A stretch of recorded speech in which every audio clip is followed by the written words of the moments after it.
आप देख रहे सब आप अपना સારું, મારું નામ છે મીત. આજે મીત તમે રેડિયો પર મને સાંભળતા હશો, સોશિયલ મીડિયા ઉપર જોતા હા પેલા કે હા પેલો સારું.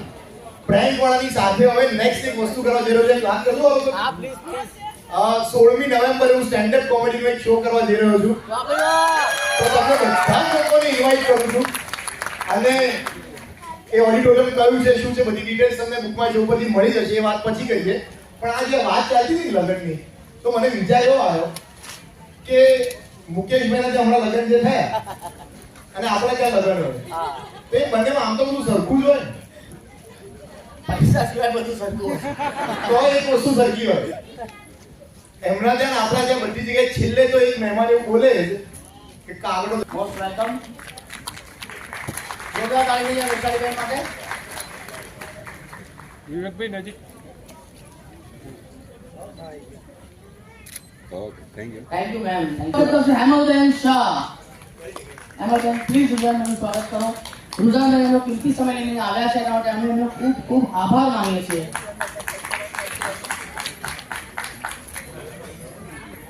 રૂઝાનબેન બે શબ્દ કહેશો પ્લીઝ આ પ્રસંગે.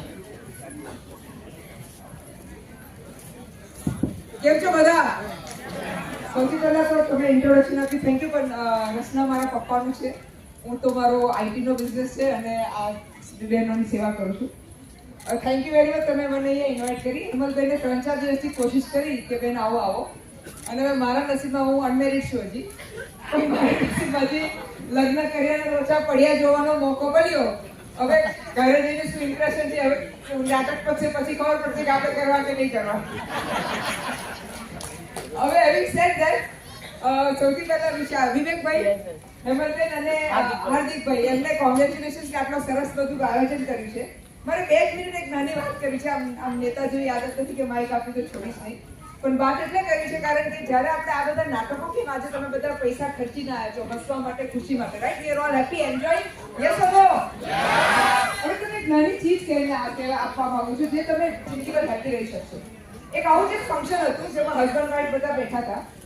તો જે સ્પીકર હતો એને કપલને ઊભા કરીને વાઈફને પૂછ્યું કે તમારા પતિ તમને ખુશ રાખે છે?